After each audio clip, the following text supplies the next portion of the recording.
பத்மநாபபுரம் அரண்மனையின் முழுமையான வரலாறு மற்றும் விவரங்கள். பத்மநாபாபுரம் பேலஸ் இது கேரள கட்டடக்கலையின் மிகச்சிறந்த எடுத்துக்காட்டுகளில் ஒன்றாகும். இது ஆசியாவின் மிகப்பெரிய மர அரண்மனைகளில் ஒன்றாகவும் கருதப்படுகிறது.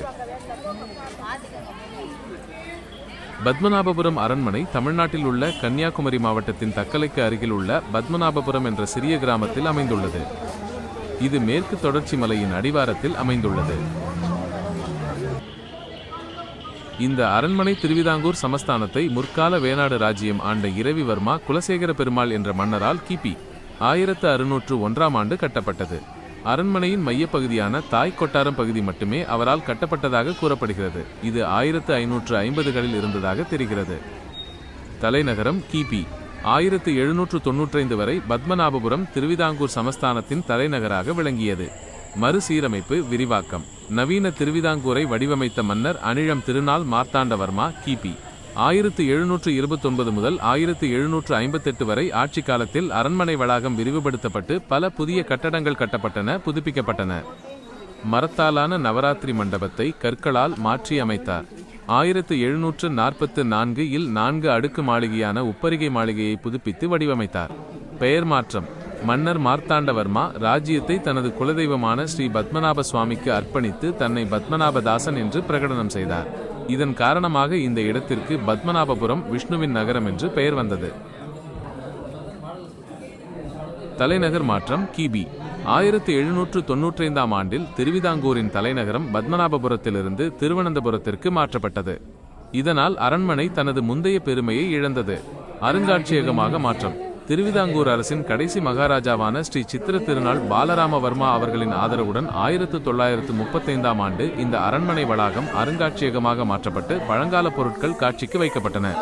நிர்வாகம். 1956 ஆண்டு மொழிவாரி மாநிலங்கள் பிரிக்கப்பட்ட போது பத்மநாபபுரம் அரண்மனை தமிழ்நாட்டில் அமைந்திருந்தாலும் திருவிதாங்கூர் சமஸ்தானத்தினால் கட்டப்பட்டதால் இது கேரள அரசின் தொல்லியல் துறையின் கட்டுப்பாட்டில் இன்றும் பராமரிக்கப்பட்டு வருகிறது. கட்டடக்கலையின் சிறப்புகள். மர வேலைப்பாடுகள், வுடன் ஆர்கிடெக்சர். இந்த அரண்மனை கேரளாவின் பாரம்பரிய கட்டடக்கலையில் கேரளா ஆர்கிடெக்சர் முழுவதுமாக தேக்கு மரம் மற்றும் கற்களை பயன்படுத்தி கட்டப்பட்டுள்ளது. நுணுக்கமான மரச்சிற்பங்கள் மற்றும் கூரைகளில் உள்ள வேலைப்பாடுகள் உலக புகழ் பெற்றவை. மிளிரும் தரை, மிரர் லைக் ஃப்ளோர். அரண்மனையின் சில முக்கிய பகுதிகளின் தரையானது முட்டையின் வெள்ளைக்கரு, தேங்காய்ப்பால், கரும்புச்சாறு, சுண்ணாம்பு மற்றும் கருங்கல் சாம்பல் ஆகியவற்றை கொண்டு தயாரிக்கப்பட்ட ஒரு சிறப்பு கலவையால் பூசப்பட்டுள்ளது. இந்த தரை கண்ணாடி போல பளபளப்பாக இருக்கும். இயற்கை ஒளி. அரண்மனையின் எல்லா பகுதிகளிலும் இயற்கை ஒளி மற்றும் காற்றோட்டம் இருக்குமாறு நுட்பமாக வடிவமைக்கப்பட்டுள்ளது. மர வேலைப்பாடுகளுடன் கூடிய நுழைவு மண்டபம்.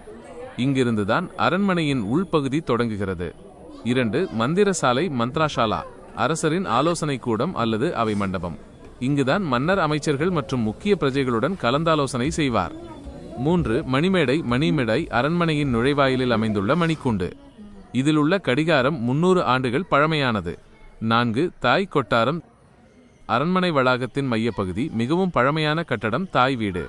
5 உப்பரிகை மாளிகை. உப்பரிக்கா மாளிகா 4 அடுக்கு மாளிகை. இதன் மேல் தளத்தில் மன்னரின் பூஜை அறை உள்ளது. சுவர்களில் 18ஆம் நூற்றாண்டைச் சேர்ந்த புராண காட்சிகள் மற்றும் சமூக வாழ்க்கை பற்றிய அற்புதமான சுவரோவியங்கள் மியூரல் பெயிண்டிங்ஸ் உள்ளன. 6 சப்ரமஞ்சக்கட்டில். சப்ரமஞ்சக்கட்டில் உப்பரிகை மாளிகையில் உள்ள மன்னரின் படுக்கை. இது மருத்துவ குணங்கள் கொண்டதாக கருதப்படும் 64 வகையான மரங்களை கொண்டு செய்யப்பட்டதாக நம்பப்படுகிறது. 7 நாடகசாலை. நட்டக்சாலா கதகளி போன்ற நடன மற்றும் இசை நிகழ்ச்சிகள் நடந்த இடம். 8 ஊத்துப்புறம். ஓட்டுப்புற. சுமார் 2000 பேருக்கு ஒரே நேரத்தில் உணவளிக்கக்கூடிய மிகப்பெரிய உணவுக்கூடம். இதன் மூலம் திருவிதாங்கூர் மன்னர்கள் தர்ம சிந்தனையுடன் திகழ்ந்ததை அறியலாம். 9 நவராத்திரி மண்டபம். நவராத்திரி விழா கொண்டாட்டங்கள் நடைபெற்ற மண்டபம். காட்சிப் பொருட்கள். அருங்காட்சியகம். அரண்மனை வளாகத்தில் உள்ள அருங்காட்சியகத்தில் பாரம்பரிய பொருட்கள், கல்வெட்டுகள், செப்பு தகடுகள், கல் மற்றும் மரச்சிற்பங்கள், நாணயங்கள், மன்னர்கால ஆயுதங்கள் மற்றும் கலைப்பொருட்கள் ஆகியவை காட்சிக்கு வைக்கப்பட்டுள்ளன.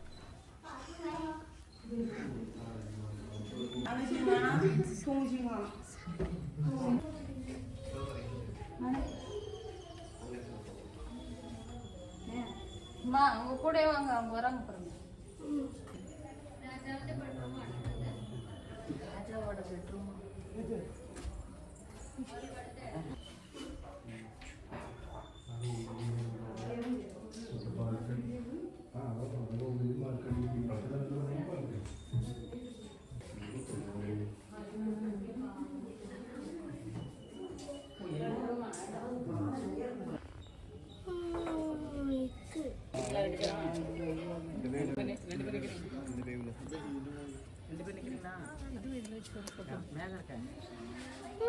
அதவா நில்லு எடுப்போம்.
ஆனா அது கட்டுறது பாரு நல்லாவே இருக்கு.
Dance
Gracias.